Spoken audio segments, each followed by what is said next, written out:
Assalamualaikum warahmatullahi wabarakatuh. Salam sejahtera, salam sehat untuk kita semua.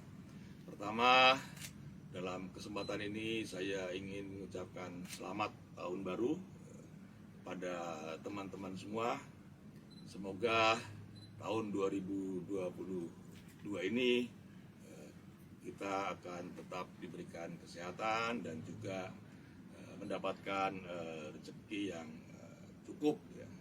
Yang penting tahun ini kita sehat dulu lah ya. Kita belum tahu apa yang akan terjadi untuk tahun ini karena masih banyak tuh berita-berita mengenai varian baru Omicron dan yang sekarang ini sedang menjadi masalah di Eropa dan Amerika. Mudah-mudahan kita di sini tetap terhindar dari wabah COVID-19 ini.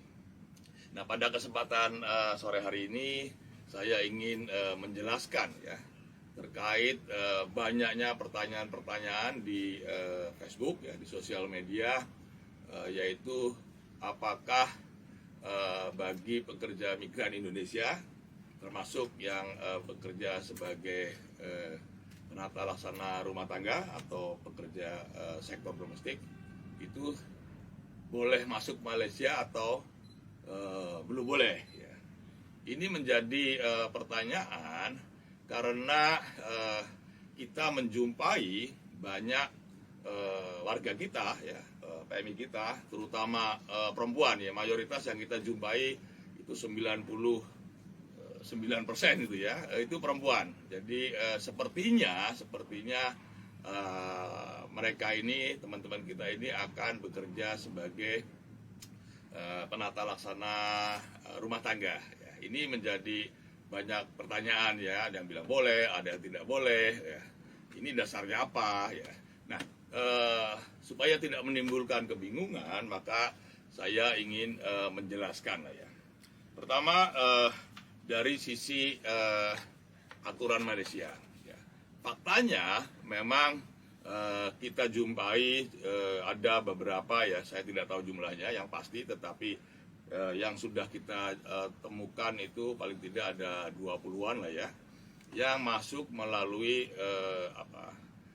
My Travel Pass gampangnya. Itu bunyinya itu permission to enter Malaysia for foreign workers _MAID atau ya, yang artinya kira-kira diizinkan masuk Malaysia bagi pekerja asing atau penata laksana rumah tangga. Itu aplikasinya diajukan melalui atau permohonannya diajukan melalui My Travel Pass oleh majikannya di sini ataupun sponsornya di sini. Nah, ini kita ingin bahas ini. Dasarnya apa itu dibolehkan? Saya pun kurang begitu paham. Karena yang jelas dari beberapa publikasi ya, yang dikeluarkan atau kenyataan media yang dikeluarkan oleh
memerlukan izin melalui My Travel Pass ataupun My Entry, itu ada lawatan sosial, ada pemegang pas lawatan jangka panjang yang telah tamat tempo, artinya mereka yang sudah habis permitnya, dia boleh mengajukan melalui aplikasi My Travel Pass ataupun entry. Kemudian adalah permohonan pas penggajian atau resident pass talent, itu tanggungan pembantu rumah. Jadi yang ikut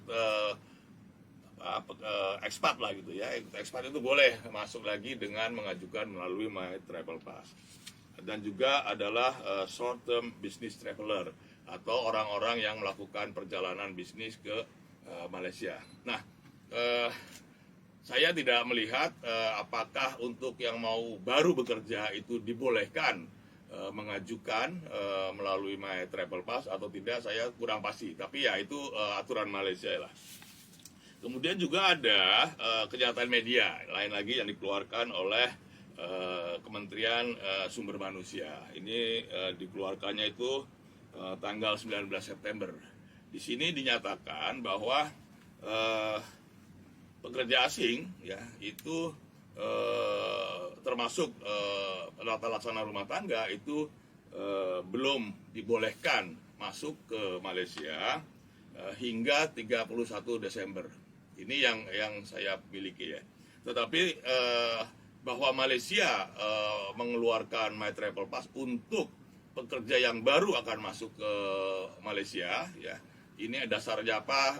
Saya tidak tahu pasti, tapi itu adalah kebijakan Malaysia yang tentu kita tidak boleh permasalahkan ya.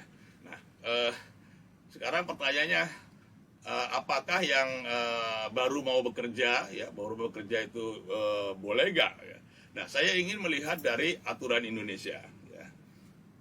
Memang sekarang ini belum dibenarkan ya bagi seluruh pekerja asing yang mau masuk ya, yang baru ya terutama mau masuk Malaysia itu memang belum dibenarkan ya, artinya belum bolehlah pergi ke Malaysia untuk bekerja. Kalau ditanya dasarnya apa, kok nggak boleh gitu kan? Sementara Malaysia membolehkan, ya Malaysia membolehkan ya silakan, tetapi kan Indonesia juga punya aturan sendiri ya, tidak selamanya bahwa aturan Malaysia itu sesuai atau sejalan dengan aturan Indonesia. Ya. Nah, ada 3 alasan ya kenapa ini tidak dibenarkan atau belum dibolehkan. Pertama adalah alasan peraturan. Ya. Aturan yang belum membolehkan pekerja migran Indonesia masuk ke Malaysia itu satu ya. Surat keputusan Dirjen Bina Penta dan perluasan kesempatan kerja Kementerian Ketenagakerjaan ya, itu peraturannya atau surat keputusannya itu nomor 3/5527/PK /02/12 Romawi /2021 yang dikeluarkan pada tanggal 29 Desember tahun 2021. Ini jadi baru beberapa hari yang lalu lah ya. Nah, surat keputusan ini isinya apa? Surat keputusan ini isinya adalah menetapkan negara-negara yang dibolehkan pekerja kita untuk bekerja di luar negeri ya. Nah, di sini ada 59 negara yang orang Indonesia itu boleh ke negara tersebut untuk bekerja di bidang-bidang tertentu, tidak semuanya ya, tidak semuanya, di bidang-bidang tertentu dengan kriteria tertentu. Nah, dalam peraturan ini Malaysia itu belum masuk. Ya. Malaysia belum masuk sebagai negara yang dibolehkan untuk pekerja kita atau warga negara kita bekerja. Ya. Jadi itu dasarnya. Nah, kemudian ya, kalau kita lihat sebagian besar yang mau masuk ke Malaysia itu adalah perempuan. Ya. Ini artinya dugaan kita lah ya, dugaan kita dan juga ini terbukti di lapangan, teman-teman yang perempuan ini masuk ke Malaysia ini akan menjadi penata laksana rumah tangga lah, atau yang akan bekerja di sektor domestik ya. Nah, kalau warga kita mau bekerja di sektor perorangan atau di rumah tangga, ini biasa disebut dalam undang-undang itu majikan yang bukan berbadan hukum ya, perorangan. Nah, ini juga ada syaratnya sendiri dalam Undang-Undang 18 tahun 2017. Kalau seseorang mau bekerja di sektor informal atau di sektor majikannya itu perorangan seperti penata laksana rumah tangga, itu ada syaratnya. Ya. Pertama, ya dia nggak boleh berangkat sendiri. Ya, dia nggak boleh berangkat sendiri, tapi harus melalui yang namanya P3MI atau dulu biasanya kita kenal PJTKI atau PPTKIS, ya. Dan ini pun ada prosedurnya pun ada yang harus diikuti, ya. Dia harus daftar dulu di Dinas Ketenagakerjaan kabupaten atau kota, kemudian harus ikut pelatihan, harus ada uji kompetensi, ada tes kesehatan dan lain-lain. Nah, kalau teman-teman yang kemarin sudah masuk ataupun yang akan masuk, ini terutama buat yang akan masuk sebetulnya, ya, mau bekerja di Malaysia sebagai penata laksana rumah tangga, maka ini harus diikuti peraturan ini, ya. Harus daftar dulu di Daker, terus ada ikut pelatihan, terus uji kompetensi, tes kesehatan. Tes kesehatannya pun nggak di sembarang tempat, ya. Ada klinik-klinik tertentu yang memang mendapatkan izin dari Kementerian Kesehatan untuk melakukan tes kesehatan, ya. Nah, kalau yang kemarin-kemarin kayaknya enggak gitu, ya, cuma tes PCR saja. Ya, ini dari sisi prosedur jelas sudah salah, ya. Dia tidak mengikuti prosedur yang benar, ya. Dia berangkat sendiri tanpa P3MI, itu jelas. Dan juga pelakunya pasti ada kan, ini yang ngatur kan pasti ada nih, yang ngatur keberangkatannya, yang belikan tiket, yang lain-lain, ya. Nah, ini kan harus harus juga PT, ya. Nggak boleh perseorangan. Kalau perseorangan melakukan pemberangkatan, maka ini masuk dalam perdagangan orang, ya. Karena apalagi dari wawancara yang kemarin kita pulangkan, itu mereka dikasih uang dulu, itu artinya ada dijerat dengan uang gitu, ya. Ini masuk debt bonded namanya, ya, dijerat dengan utang sehingga dia tidak bisa lari. Nah, jadi kalau mau bekerja ke Malaysia tanpa mengikuti aturan sebagaimana diatur dalam Undang-Undang 18 tahun 2017, jelas itu salah, ya, non prosedural, itu ilegal, ya. Nah, ini dari sisi aturannya. Jadi ada sisi aturannya itu nggak boleh, ya. Kemudian yang ketiga, alasan kedua adalah alasan yang sifatnya kebijakan, ya. Sebagaimana diketahui, Indonesia dan Malaysia sekarang ini dalam proses menegosiasikan, ya, merundingkan MOU mengenai penempatan dan pelindungan pekerja sektor domestik. Ya, ini masih dalam perundingan nih, sampai sekarang belum selesai, ya. Nggak tahu kapan selesainya. Ini sebetulnya aturan ini kan sudah kadaluarsa, ya, sudah kadaluarsa sejak tahun 2016, ya. Jadi kalau tidak ada MOU, maka memberangkatkan pekerja sektor domestik ke Malaysia dalam hal ini itu jelas merupakan pelanggaran terhadap Undang-Undang 18 tahun 2017, ya. Jadi ini nggak boleh, ya. Nah, kemarin beberapa waktu yang lalu, awal bulan November atau awal November, ya, kalau singkat saya, di bulan November itu kan juga Menteri Perdagangan Malaysia, Datuk Sri Zuraida, itu kan bertemu juga dengan Ibu Menteri Ketenagakerjaan, ya, yang menyampaikan kepada Bu Menteri bahwa Malaysia ingin mendatangkan 32.000 pekerja untuk sektor sawit, ya. Jadi pada saat itu Ibu Menteri secara tegas mengatakan bahwa selesaikan dulu MOU-nya, baru kita bicara mengenai penempatan. Jadi MOU yang sedang dirundingkan ini harus diselesaikan dulu, baru kita bicara mengenai penempatan pekerja migran ke Malaysia. Jadi posisi Indonesia sekarang ini, ya, adalah bahwa sebelum MOU ini diselesaikan, maka belum ada penempatan ke Malaysia. Ini posisi yang juga harus kita laksanakan. Jadi ada kebijakannya. Kemudian pertimbangan ketiga, dan ini yang saya kira juga sangat penting ya. Kalau ada teman-teman kita ya, terutama yang perempuan ya, masuk ke Malaysia mau bekerja melalui My Travel Pass ya. Ya pertanyaannya kan siapa yang bertanggung jawab apabila terjadi sesuatu? Kan kita KBRI juga nggak tahu tuh, tahu-tahu datang ya dari Indonesia gitu sampai di Kuala Lumpur, ditampung di agent atau langsung ke karantina dulu, lalu ke agent ataupun ke rumah-rumah majikannya.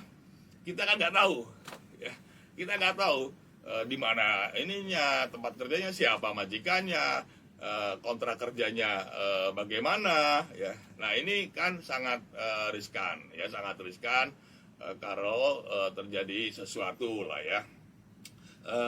Ini perlu diperhatikan ya, jangan beranggapan bahwa begitu kerja di Malaysia udah pasti aman ya, pasti majikannya atau agennya itu baik hati semua. Nggak bisa kita berasumsi begitu ya. Yang baik pasti ada, tetapi yang tidak baik juga ada juga lah ya. Kan fakta-fakta di lapangan juga kita banyak menemukan. Jadi ini resikonya kalau bekerja tanpa melalui prosedur yang benar. Juga mbak-mbak ini kan nggak ada kontrak kerja, berapa gajinya kita nggak tahu, apa hak-haknya kita juga nggak tahu ya. Jangan sampai nanti kasus-kasus yang selama ini sering muncul ya, seperti gaji nggak dibayar sampai bertahun-tahun. Ada loh yang nggak dibayar sampai 17 tahun ya, sampai sekarang sedang kita urus nih, 17 tahun nggak dibayar ya. Ada yang 12 tahun, ada yang 8 tahun ya, macam-macam lah ya. Ada juga yang sedang kita tangani, mbak-mbak kita ini dipekerjakannya di 2 tempat ya, pagi di rumah majikan, lalu siang dia pergi ke bengkel atau ke kedai ya. Dia bekerja di 2 tempat. Ini juga kan nggak boleh ya. Ini kan namanya kerja paksa. Awalnya kerjanya saya wawancara mulai jam 5 bangun, nanti sampai jam 11 baru selesai. Berapa jam tuh coba bekerja terus-terusan ya. Gajinya berapa? Banyak juga yang belum dibayar. Ada yang kita tangani sekarang udah berapa tahun, 8 tahun nggak dibayar gajinya. Nah ini kan kita nggak ingin lah ada mbak-mbak kita, saudara teman-teman kita ini yang menjadi korban seperti ini, korban eksploitasi. Belum lagi yang ini kan nggak tahu nih, mbak-mbaknya ini kan datang ke sini nggak tahu mau kerja apa, mau kerja di mana, siapa majikannya. Ya kalau kerjanya di tempat yang baik-baik saja. Kalau kerjanya di tempat-tempat yang kurang baik ya, misalkan di ya tempat-tempat yang terlarang, kita kan juga nggak tahu juga. Jadi ini resiko ya, terlalu beresiko apabila masuk bekerja di Malaysia melalui prosedur yang tidak benar ini ya. Itu resikonya terlalu besar ya. Kita nggak tahu ya kontrak kerjanya kayak apa, kontrak kerjanya seperti apa nggak tahu ya. Macam pekerjaannya seperti apa nggak tahu, hak-haknya apa nggak tahu. Nah, ini beresiko. Belum lagi kalau ya berangkat dari Indonesia itu tidak melalui tes kesehatan yang benar ya. Kan ada standarnya ya. Untuk tes kesehatan Malaysia itu standarnya seperti ini. Yang boleh menguji itu kliniknya ini saja, tidak bisa sembarang klinik. Kalau tiba-tiba sampai sini ikut tes kesehatan FOMEMA di sini ternyata nggak lulus, gimana? Siapa yang bertanggung jawab memulangkan? Jangan-jangan sakit-sakit suruh kerja juga. Ada juga kasus di sini.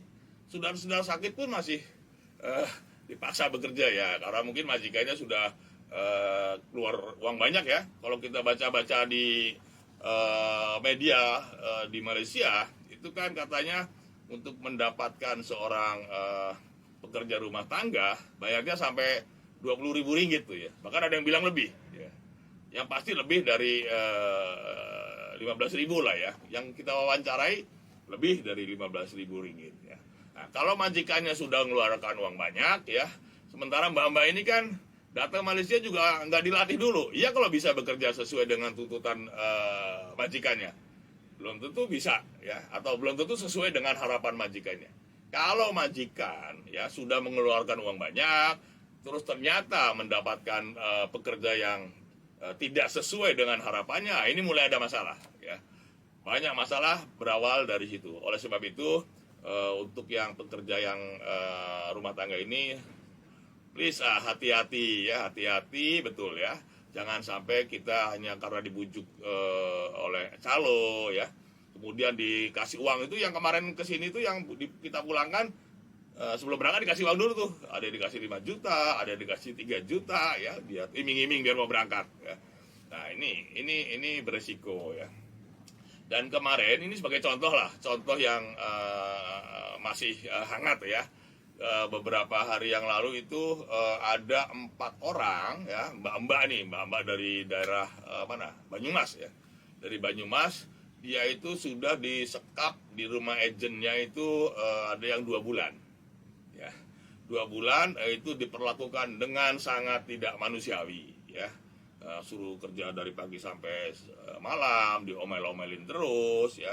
Bahkan yang bikin apa ya, miris gitulah ya, mbak-mbak ini kan agamanya Islam ya, tapi mau sholat nggak boleh ya. Kemudian suruh masak pork babi gitu ya. Ini kan mbak-mbak ini kan orang Muslim, masa suruh masak babi ya gitu kan. Karena ini agennya kebetulan Tionghoa ya. Karena tidak tahan ya dengan perlakuan majikan, maka si mbak ini 4 orang itu nekat ya, jam 2 malam turun loncat dari apartemen lantai 3 ya, pakai spray itu, pakai kain spray disambung-sambung, mereka melorot tuh gantian ya, karena sudah tidak tahan diperlakukan dengan sangat tidak manusiawi oleh majikannya ya. Alhamdulillah ada yang membantu, akhirnya diantar ke KBRI, sekarang sudah dipulangkan ya. Nah ini kan contoh konkret ya, bagaimana kalau bekerja tidak melalui prosedur yang benar.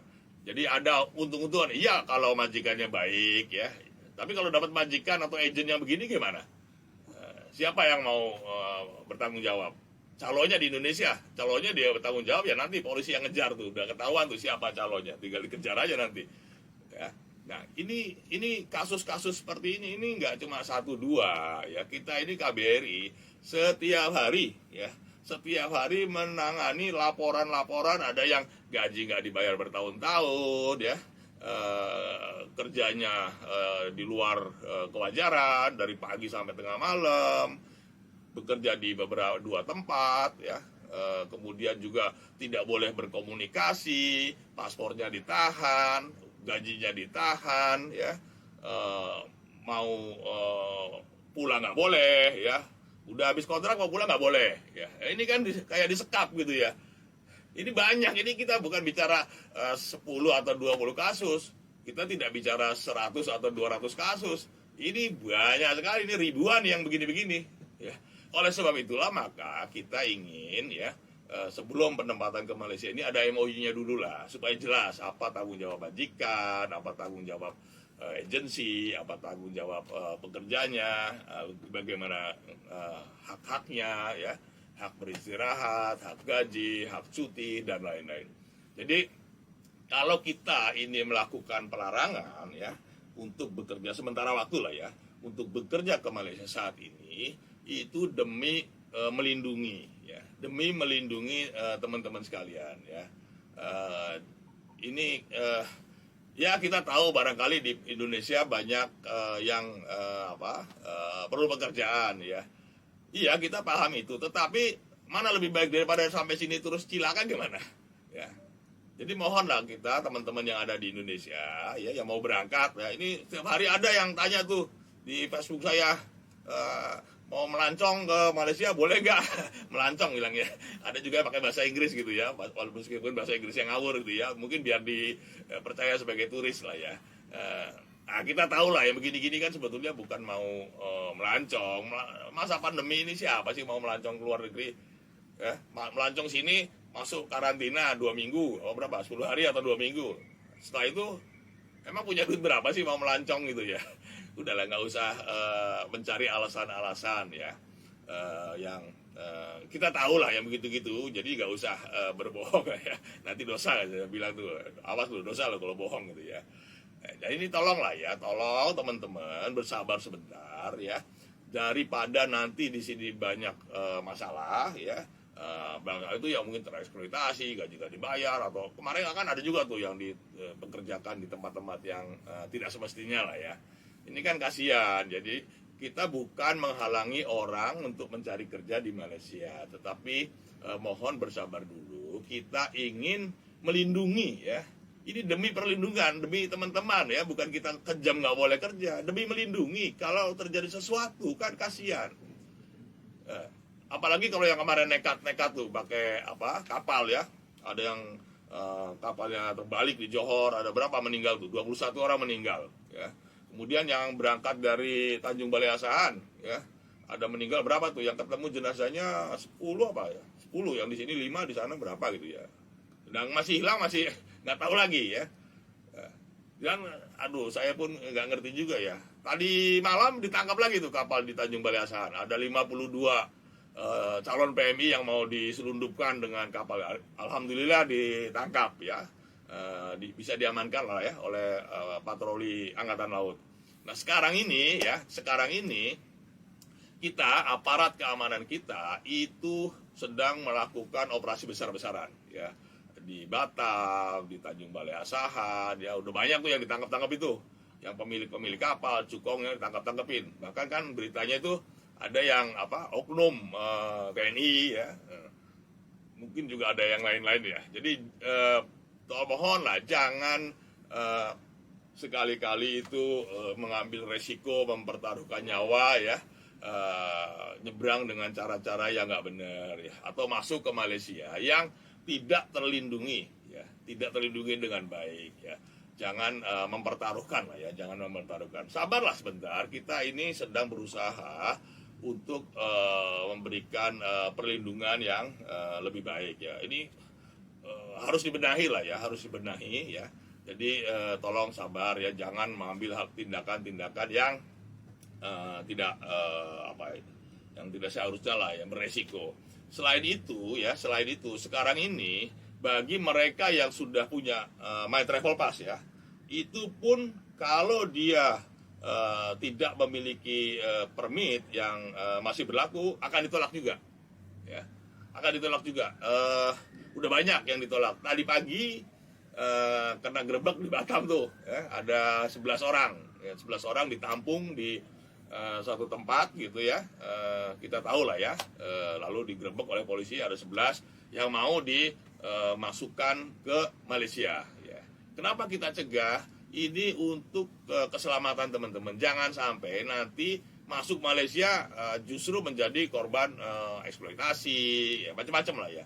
Jadi semua ini dilakukan oleh pemerintah demi melindungi ya, demi menjaga keselamatan teman-teman semua.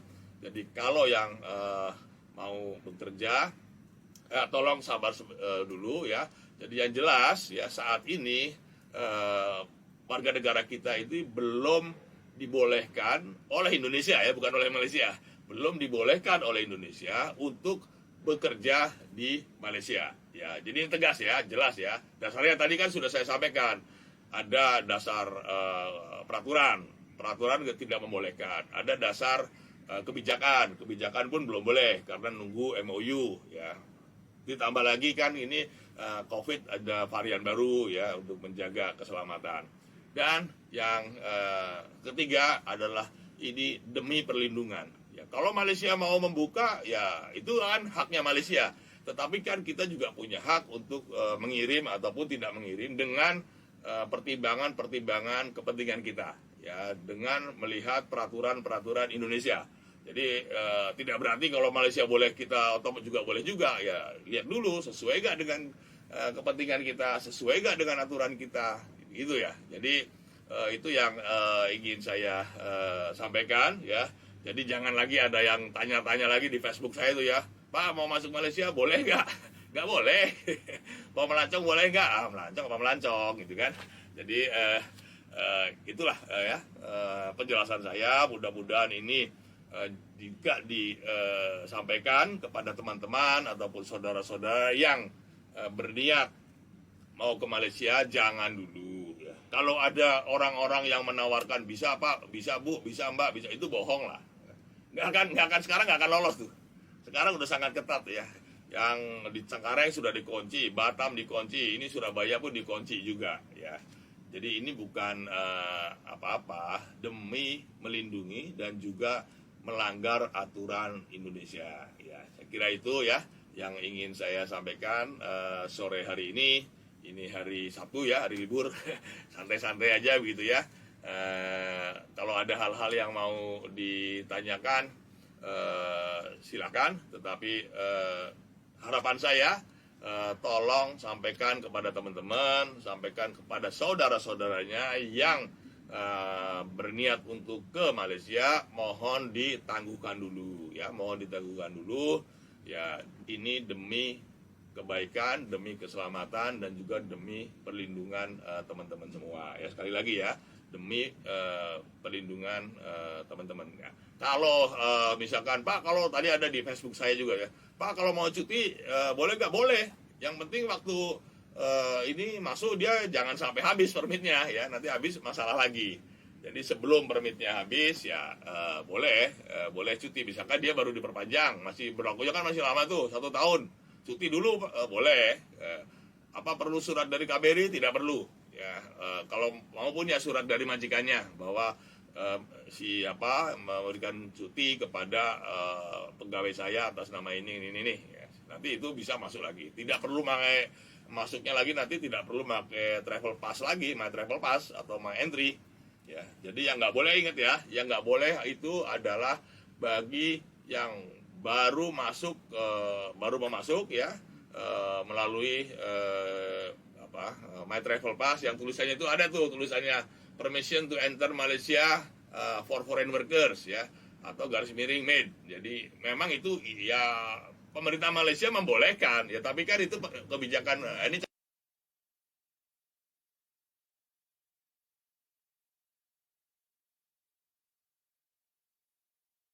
yang masih berlaku ya, itu boleh ya.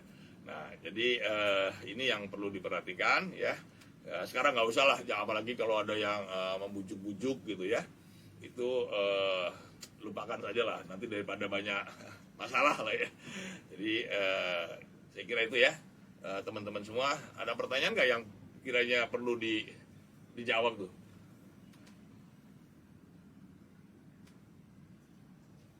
Kayaknya udah pada paham semua ya. Mau tanya Pak, saya ada paspor juga sudah mau tamat, tempo bulan 4 ini, permit sudah tidak ada, ingin memohon yang baru tapi tidak mempunyai majikan, ya nggak boleh ya. Kan kemarin sudah dikasih waktu 1 tahun ikut rekalibrasi tenaga kerja. Nah, itu udah banyak tuh hari ini ya. Hari ini saja KBRI hari Sabtu buka tuh untuk melayani yang rekalibrasi tenaga kerja. Hari ini kita memberikan paspor 300 ya, hari ini 300 untuk yang rekalibrasi. Jadi kalau sekarang mau daftar ya udah nggak bisa di immigration karena kan sudah berakhir tanggal 31 Desember ya. Kecuali kalau nanti ada kebijakan dari kerajaan Malaysia ya, yang diperpanjang tidak hanya yang rekalibrasi pulang tetapi ini juga diperpanjang yang rekalibrasi tenaga kerja, ya silakan. Yang penting majikannya itu mendaftarkan dulu ke immigration dengan membayar deposit Rp500 ya. Nanti dari situ baru daftar ke KBRI ya. Nanti KBRI setelah tanda tangan kontrak kerja diberikan paspor. Hari ini 300 yang sudah dapat paspor itu sekitar 3.000-an ya, 3.000 berapa gitu ya. Jadi cukup banyak juga ya. Itu yang di KBRI Kuala Lumpur saja. Mungkin di KJRI Johor maupun di KJRI Penang ada juga ya. Jadi yang rekalibrasi tenaga kerja sudah tutup pendaftarannya di Jabatan Immigration. Kecuali kalau Jabatan Immigration masih membuka untuk mendaftarkan dengan membayar deposit Rp500 ya silakan, nanti kita yang membuatkan paspornya kalau memang paspornya sudah mati ataupun mau mati. Jadi saya ini kok nggak dimanfaatkan ya, kan udah setahun tuh, udah diperpanjang sekali kan, 6 bulan Juni itu diperpanjang sampai akhir tahun, tapi ya gimana, nggak dimanfaatkan, akhirnya habis tuh masa berlakunya ya, tinggal yang pulang. Nah ini satu lagi, kalau yang mau pulang tolong segera pulang ya. Tolong segera pulang ya. Karena apa? Karena dalam masa 2022 ini saya kira akan banyak dilakukan operasi terhadap pati, ya, terhadap pati. Jadi yang mau pulang jangan nunggu nanti keburu ketangkap lagi ya. Jadi silakan pulang. Boleh dong Pak kasih bocoran, apa yang bocor ember itu? Apa saja yang diperjuangkan untuk kami dalam MOU tuh kok sampai 6 tahun ya nggak kelar-kelar. Ya yang bikin nggak kelar siapa gitu kan? Kan bukan kita nggak mau cepat, justru kita inginnya cepat ya. Jadi yang ingin kita perjuangkan pertama hak-hak ya. Hak-haknya itu diperbaiki ya. Gaji nanti KBRI yang menentukan tuh. Yang penting nggak akan kurang dari ya, nggak ada ya. Pokoknya nanti gajinya jauh lebih bagus lah dari yang sekarang ya. Kemudian juga yang lain itu PRT atau penata laksana rumah tangga itu tidak boleh melakukan pekerjaan A sampai Z ya, harus dibatasi, dan jumlah keluarganya yang ini dilayani gitu maksimum 6. Kalau lebih dari 6 harus 2, atau kalau di antara 6 itu ada bayi ya, atau ada orang tua yang memerlukan perhatian khusus gitu ya, misalkan dia orang tuanya itu perlu selalu dibantu lah ya, mulai dari makan, mungkin mandi dan lain-lain, dia juga nggak boleh, harus ada khusus yang menangani itu. Kemudian juga jam istirahat ya, kemudian juga hak untuk cuti ya, itu juga nanti akan diatur. Dan yang juga akan diatur ini yang sekarang ini one channel system. Jadi harus melalui sistem yang disediakan oleh pemerintah Indonesia dan Malaysia. Nggak boleh lewat jalur-jalur yang lain-lain ya. Kalau yang jalur-jalur lain itu nanti menjadi melanggar aturan ya. Apalagi hasil Pak Dubes yang sudah registrasi rekalibrasi sebagai membawa permit, tapi saya mau sambung paspor. Kenapa susah? Sangat susah gimana, hari ini aja ada 300. Jadi beginilah ya. Jadi kalau Anda nggak bisa, itu bukan berarti kami yang mempersulit ya. Jangan-jangan Anda yang nggak bisa, buktinya kan ribuan yang bisa ya. Jadi jangan karena kita nggak tahu lalu bilangnya, oh KBRI mempersulit. Nah ini kan terbalik-balik. Kalau KBRI mempersulit, buktinya ada ribuan tuh yang daftar ya. Hari ini aja ada 300. Kok mereka bisa, mbaknya tadi nggak bisa? Berarti yang salah siapa? Kan begitu ya. Jadi kalau kita nggak bisa, ya tanya. Tapi jangan nggak bisa lalu menyalahkan, oh KBRI mempersulit. Lo yang lain bisa kok ya. Kok sampai nggak bisa, kan bukan salah KBRI dong. Harus introspeksi lah ya. Jangan gampang KBRI mempersulit. Dia di mana yang lain bisa kok. Kalau nggak percaya di hari ini ada 300. Kok mereka bisa? Ya. Jadi yang ngurus, sekali lagi ini juga terbalik-balik ya. Yang mengurus, tanggung jawab mengurus ya, rekalibrasi itu majikan. Jadi bukan sampean yang ngurus, majikannya, mereka majikan yang daftarin, nanti ke immigration, majikan yang bayar deposit, nanti majikan yang daftarin ke KBRI. Kalau PMI-nya tuh diem-diem aja, ngikut aja tanggung jawab majikannya. Nah mungkin majikannya ini yang nggak mau ngurus, padahal itu tanggung jawab majikan. Nah, kalau majikannya nggak mau ngurus ya gimana, masa lalu bilangnya KBRI yang mempersulit. Kalau majikan mestinya bisa lah, tiap hari juga ada kok, tiap hari banyak tuh yang bikin rekalibrasi bisa. Jadi kalau ada yang nggak bisa itu jangan lalu bilangnya KBRI mempersulit. Introspeksi ya, kok saya nggak bisa, kenapa ya? Oh ya saya tanya dulu deh, begitu caranya ya. Jangan dikit-dikit nyalain KBRI sulit, dikit-dikit KBRI yang lain bisa sampai nggak bisa, masa terus yang disalahin KBRI. Yang kalau nggak bisa ya belajar lah ya, tanya pada yang bisa. Dan itu bukan tanggung jawab sampean loh. Yang tanggung jawab ngurus itu majikannya. Jadi kalau majikannya nggak bisa ya kebangetan, masa majikan nggak bisa ngurus. Gitu Pak ya, jadi jangan bilang, oh KBRI mempersulit. Jadi kalau kita nggak bisa, itu jangan salahkan orang lain. Ya. Kalau kita nggak bisa, ya kita introspeksi. Kenapa kok saya nggak bisa? Apa kurangnya? Tanyalah pada yang teman, tanya baik-baik gitu ya. Jangan dikit-dikit nyalain KBRI sulit, dikit-dikit KBRI mempersulit. Buat apa lah? KBRI ngapain mempersulit orang? Nggak ada untungnya. Dosa kalau mempersulit orang itu dosa ya. Untungnya nggak ada tapi dosa dapat. Jadi kita nggak mau lah bikin dosa dengan mempersulit orang lain. Apa sih untungnya mempersulit? Tapi kan semua ada aturannya ya. Nah ini kan contoh lagi nih, Pak, kalau paspor saya kena sita sama majikan, macam mana saya dah kena halau jadi paspornya dengan majikan. Nah ini contoh majikan yang menahan paspor, ini kan nggak boleh ya. Menahan paspor itu adalah salah satu cara untuk kerja paksa. Salah satu caranya gitu, supaya nggak kabur, kerja paksa, tahan paspornya. Ini nggak boleh. Ya, ini melanggar. Ini nggak boleh terjadi begini-gini. Ini majikannya nggak bener lah ya. Majikan nggak bener kalau menahan paspor itu tanda-tanda majikan melakukan kerja paksa. Nah, ini nggak boleh ya. Jadi kalau ini ya minta silakan aja datang KBRI ya. Kita pulangkan, tapi majikannya nanti kita minta tanggung jawab. Kalau ada PT-nya, ya PT-nya tanggung jawab. Ya. Apa Pak, mohon semua majikan wajib membuat perlindungan asuransi. Ya ini akan diatur dalam MOU. Ya, ini yang kita minta dalam MOU. Ada jaminan asuransi ya untuk pekerja rumah tangga juga. Ya, ini kita yang termasuk yang kita perjuangkan ya. Saya dulu pekerja kebun hanya dapat ya ini kan ya ini yang sedang kita rundingkan itu adalah yang pekerja sektor domestik ya, termasuk juga ada asuransi kesehatan ya yang harus dijadikan sebagai kewajiban majikan. Kalau nggak ada asuransinya nggak boleh. Ini yang ikut rekalibrasi pun begitu, nanti harus ikut, ada kewajiban yang harus dipenuhi ya. Dan ini satu lagi, yang ikut rekalibrasi ini yang bayar biayanya majikan ya, bukan PMI-nya. Itu bukan kita yang minta, itu aturan Malaysia. Aturan Malaysia itu secara tegas menyatakan bahwa biaya rekalibrasi tenaga kerja itu ditanggung oleh majikan.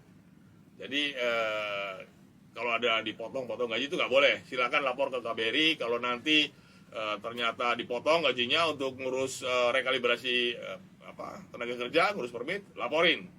Nanti majikannya kita blacklist gitu ya. Karena dia udah bikin ini tuh pernyataan loh. Aku janji ya, bahwa majikan tidak akan memotong gaji pekerja untuk biaya rekalibrasi tenaga kerja. Itu ada aku janji aku sumpah namanya itu ya. Pokoknya ada lah ya. Nggak boleh. Jadi nanti yang dibayar biaya itu dibayar oleh majikan. Apalagi kalau janda warga negara dan anaknya lahir di Malaysia. Kalau janda warga negara boleh masuk. Ya. Dan anaknya lahir di Malaysia itu boleh masuk. Ada istilahnya itu bahasa Malaysianya ada tuh istilahnya tuh. Apa yang boleh tuh? Balu ya, pas balu, janda warga negara. Pas balu itu boleh. Nggak usah minta my travel pass lagi. Boleh masuk. Yang penting ada dokumennya sah ya, dokumen perkawinannya sah ya. Ini surat sijil nikahnya ada resmi ya. Yang susah itu kalau sijil nikahnya nggak ada. Mana buktinya kalau ini janda ataupun duda warga negara Malaysia? Kan harus ada dokumen yang menunjukkan itu. Tapi itu boleh masuk, termasuk yang boleh masuk.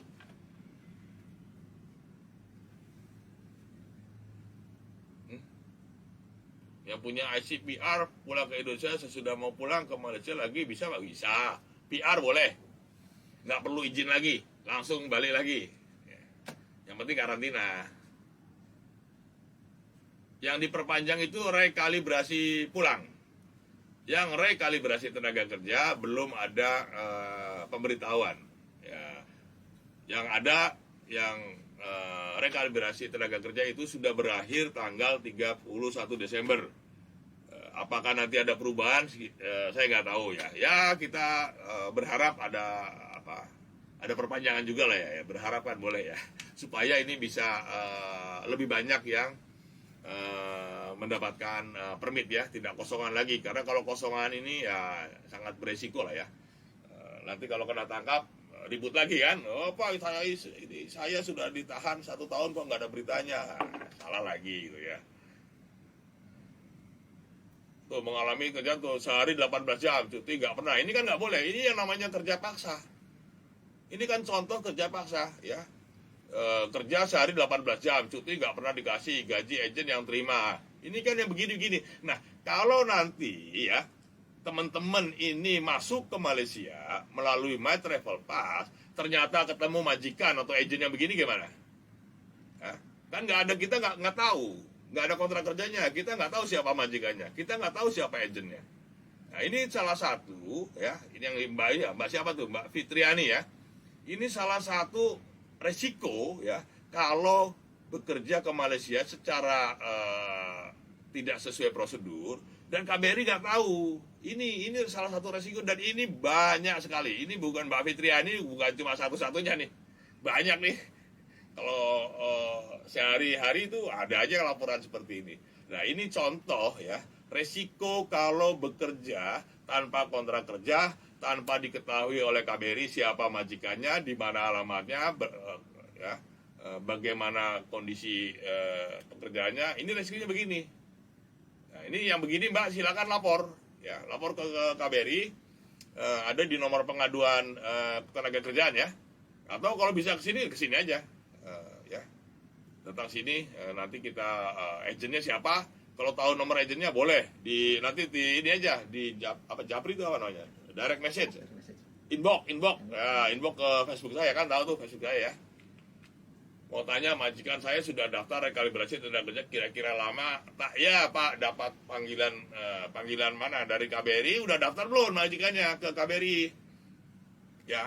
Kalau belum sudah daftar tapi belum dapat panggilan, bisa ditanyakan melalui hotline ketenaga kerjaan, kan ada tuh nomornya, pernah saya kasih tuh di Facebook saya, ada tuh ya. Kalau yang ikut rekalibrasi mau tanya-tanya itu ada nomor khusus ya untuk menanyakan. Mungkin apa syaratnya kurang lengkap ya, atau boleh datang langsung menanyakan. Yang penting daftar dulu. Kan ini pernah saya jelasin tuh Facebook Live beberapa waktu yang lalu yang khusus mengenai rekalibrasi tenaga kerja ya. Nah, untuk rekalibrasi tenaga kerja yang penting itu sudah daftar dulu di immigration ya.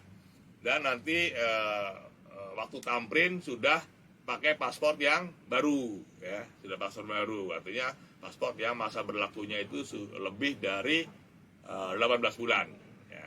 Ini nanti tinggal nunggu, itu kan prosesnya bisa sampai Maret atau Maret kalau nggak salah, jadi masih ada waktu lah ya untuk tamprin di immigration. Pemegang visa ikut suami karantina bayar berapa di Indonesia? Nah, kalau yang gini, ini jadi pertanyaannya dari kemana-mana ya.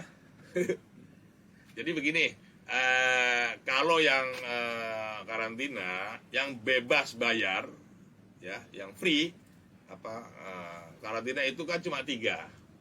Dia pekerja migran atau PMI, dia pelajar, itu juga free, atau pegawai negara yang melaksanakan tugas resmi. Ya, jadi kalau saya dapat tugas ke Jakarta gitu ya, dari sini ke Jakarta, saya karantinanya ditanggung negara. Tetapi kalau saya cuti, ya bayar sendiri ya. Kalau saya cuti ke Indonesia bayar sendiri, karena itu kan bukan tugas, cuti kan atas kemauan sendiri ya. Itu harus bayar. Jadi cuma 3 yang. Nah, ini ada hotline Adnaker nih ya, yang nanya-nanya mengenai khusus rekalibrasi ya. Tolong dicatat lagi nih, sebetulnya udah pernah saya tulis nih. 017 ya, 32 56 007. Nah, ini yang rekalibrasi.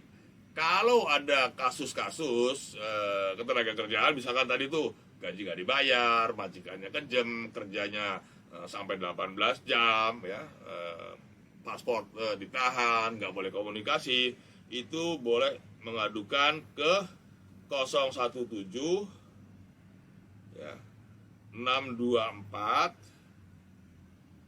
0500. Nah, jadi kalau ada kasus-kasus yang tidak cocok dengan majikan, yang gaji gak dibayar dan lain-lain, nah itu ke nomor itu tadi, ya, itu ditulis juga tuh. Dicatat, jangan tanya melulu, nanti tanya lagi tuh di Facebook saya. Bolak-balik nanya terus gitu ya. Padahal itunya udah pernah ditulis ya. Itu tuh yang tanya rekalibrasi ya udah ya.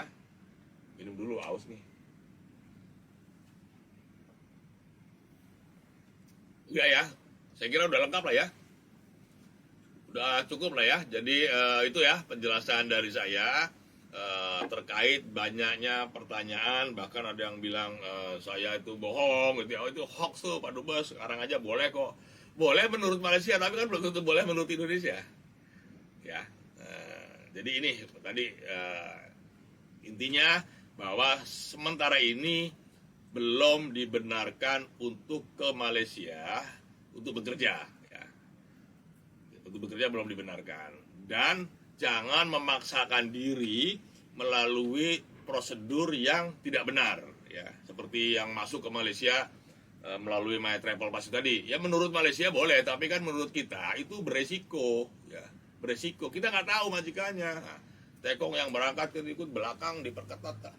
Udah banyak tekongnya ditangkap tuh di Batam, di Tanjung Balai Asahan udah banyak ditangkap. Ya, sekarang udah nggak suka-suka gitulah ya, karena kecelakaan ya. Jadi udah banyak operasi banyak pelabuhan yang kapalnya ditangkap-tangkepin tuh. Termasuk backingnya juga kena juga. Jadi sekarang ini pemerintah tegas lah ya. Pemerintah tegas. Yang mau berangkat pun digerebek juga, yang berangkat ke Malaysia ataupun ke Timur Tengah tuh banyak juga digerebek. Kemarin malam tuh ada berapa tuh? Di 56 ya mau berangkat ke Timur Tengah kena gerebek juga. Baik ya, jadi saya kira demikian ya. Jangan lupa jaga kesehatan, ikuti SOP ya. Di luar sana masih banyak yang kena COVID, kemudian ada varian-varian baru yang lebih menular, jadi jangan lengah ya, jangan lengah ya. Jadi mohon ini diperhatikan ya. Jaga kesehatan, mudah-mudahan kita semua selalu diberikan kesehatan dan diberikan kemudahan dalam segala urusan. Bagi yang mau kerja, belum bisa ke Malaysia, insya Allah bekerja di Indonesia bisa lebih baik. Ya, kalau bisa lebih baik di Indonesia ya di Indonesia aja. Nanti lain kali saya mau bahas tuh mengenai cerita-cerita sukses PMI ya, yang nggak balik lagi dia malah jadi sukses tuh. Ada yang jadi peternak ayam, dari macam-macam. Saya senang juga tuh banyak PMI kita yang sukses ya. Jadi sebetulnya rezeki itu tidak hanya di Malaysia ya. Di Indonesia pun banyak orang yang sukses ya. Bahkan modalnya nggak gede amat sih. Cuma berapa 10 juta, 5 juta itu mereka bisa memulai usaha ya. Nanti kita bahas khusus lah ya. Sekian ya, terima kasih teman-teman semua. Selamat sore. Salam sehat untuk kita semua ya. Sekali lagi jaga kesehatan, patuhi protokol ya, jangan sampai kita lengah ya, apa istilahnya tuh, jangan kasih kendor gitu ya. Gaspol ya, jangan kasih kendor ya. Baik ya, terima kasih ya teman-teman semua ya. Mudah-mudahan ini cukup memberikan penjelasan lah ya, supaya kita tidak berdebat dan jangan kena bujuk rayu orang-orang yang bilang bisa menguruskan kerja ke Malaysia. Itu udahlah, lupakan saja. Itu nggak bener lah ya. Nanti kalau ada malah laporin aja orangnya biar tangkap sekalian, berarti dia termasuk melakukan perdagangan orang tuh. Laporkan ke ini siapa orangnya, berapa nomor teleponnya, boleh inbox saya, nanti kita minta kepolisian yang ngejar ya. Kita nggak main-main lah sekarang ya, nggak main-main, ini udah banyak korban ya. Baik ya, terima kasih semuanya, selamat berakhir pekan dan mudah-mudahan kita sehat selalu. Terima kasih. Wassalamualaikum warahmatullahi wabarakatuh.